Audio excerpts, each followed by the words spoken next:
The creators of the MiSTer Multisystem have shown off a portable device they've developed.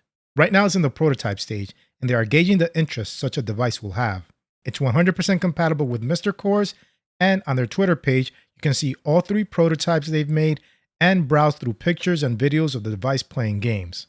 I personally would love to have a portable MiSTer, and it would be great to have a portable device that can boot really fast. I currently own a RetroFlag G-Pi case for my portable retro emulation device that runs on a Raspberry Pi Zero, but my biggest issue with it is the long boot up times.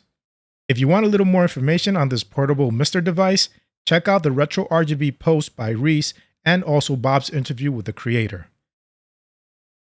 Bob from Retro RGB did an interview with the creators of the MiSTer Multisystem I/O board.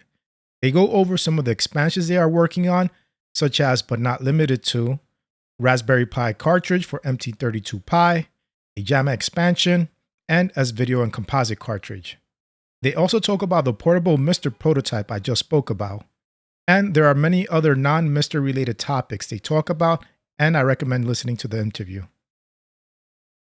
Hotego has released a new core to his Patreon subscribers. This one is for one of my favorite arcade games, Vigilante. That game had really satisfying sound effects when you punched or kicked your opponents.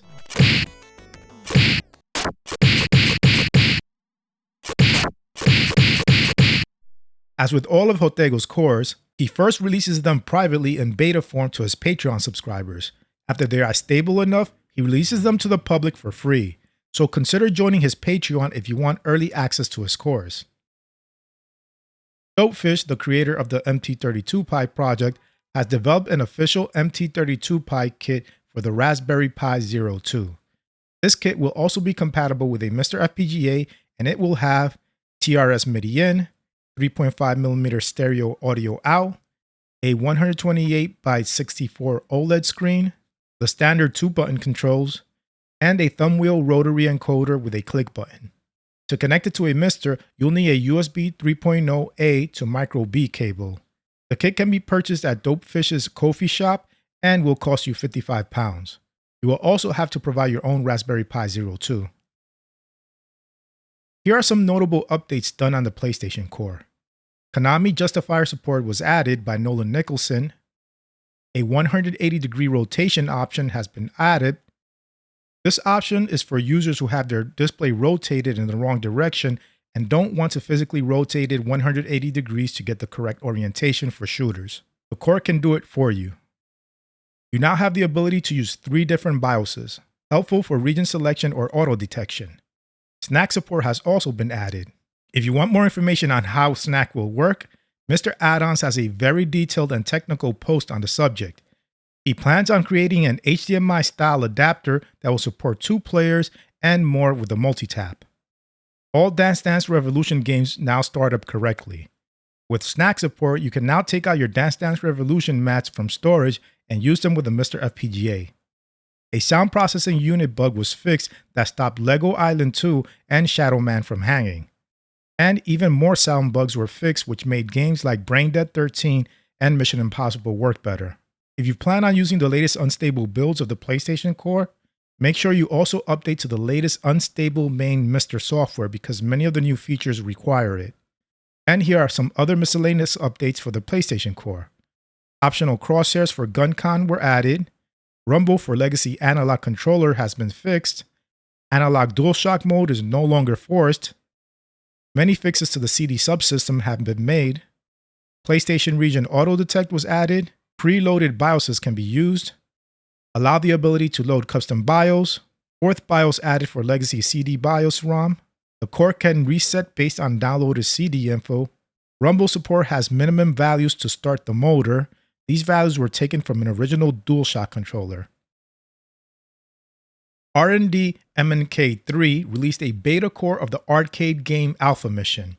You can download it from the project's GitHub and then copy it to your MiSTer's arcade folder. There are still other things left to be implemented, and there are some graphical glitches. The developer asked any bugs to be reported to the project's GitHub. Alpha Mission was a 1985 vertical shooter created by SNK. Gameplay is similar to Xevious in that you have separate air-to-air and air-to-ground weapons, so you must use the corresponding weapon for ground and air enemies. Darren O's Beta Terra Cresta core has added support for Soldier Girl Amazon. You can obtain the core by running the unofficial distribution setting in the Update All script, or if you're running MiSTer FPGA, you can install its package. Soldier Girl Amazon is a shooter game from Nichibutsu, released in 1986. It has gameplay similar to Commando. You take control of an Amazonian soldier girl equipped with a magic sword that shoots fire. Her mission is to save her Amazon race from extinction from invaders. Work on Terraforce keeps going. Attract 17 has taken some measurements of an arcade board to help with its development. A beta release should be available within the next few weeks. Once work on the Terraforce reaches a point where Attract 17 can help with additional titles and features, Darren O will start working on Ikari Warriors 3: The Rescue. Other games that will come out of the Ikari 3 core are POW, Street Smart, and Search and Rescue. The only PCB from the above games that they don't have access to is Search and Rescue. If you're able to help obtain this PCB, please contact Attract 17 on Twitter. The Teenage Mutant Ninja Turtles core is showing some signs of life. The developer, Furtek, has shown the progress of the self-test report the game does at boot up. Here is what it initially looked like when it output its first frame. The left is the core and the right is an output from MAME. Glitchy, but a day later the self-test got a little better and looked like this. Then, not long after, the text on the self-test was outputting fine, but as you can see on the results of the test, the graphics ROM show up as bad because at the moment, the CPU can't access them properly. I just released a video on Mike Simone's native S video cores for MiSTer. I show some video recordings so you can see how they look, and I also compare it to Antonio Villena's adapter that converts RGB to S video. Mike is also creating an adapter for his cores that will reduce the number of cables you need and improve the composite video quality significantly. Another video you can check out with more details on these cores was done by Zez Retro. Check it out and also his post on retrorgb.com. Speaking of Mike's cores, Antonio Villena released an alternate S-Video/composite adapter that works with Mike Simone's custom cores. This adapter is much cheaper than his other adapter that converts RGB to S-Video and composite. This new adapter is not a replacement for the older one. This new one only works with Mike's custom cores, and the older one is more expensive and works with all standard cores that support output to a CRT. It costs 15 euros, but as of now, it seems to be sold out. Alexander Upton on GitHub has created two scripts that can be useful for MiSTer FPGA users. The first script, called MRA Attract Mode, is an attract mode that will cycle through random arcade games in your library. The script is pretty straightforward, and currently it has to be run manually. You run it and specify the amount of time it spends on a game before it moves on to the next one. Future options for the script will include expanding the options to include consoles and scheduling when the script will start and stop. And his second script, called Vert Arcade Only, aims to exist as an interim solution for MiSTer users who want a flat menu for vertically oriented arcade titles only. Generally, users who have their MiSTer hosted in an arcade cabinet. Pierco on Twitter has been posting his progress on a Game & Watch FPGA core. The Game & Watch series were early portable gaming devices developed by Nintendo. Pierco just did his first test with MiSTer and says the Game & Watch config loads correctly on it. And the downloader script that fetches all the files you need to update your MiSTer has been updated to version 1.5.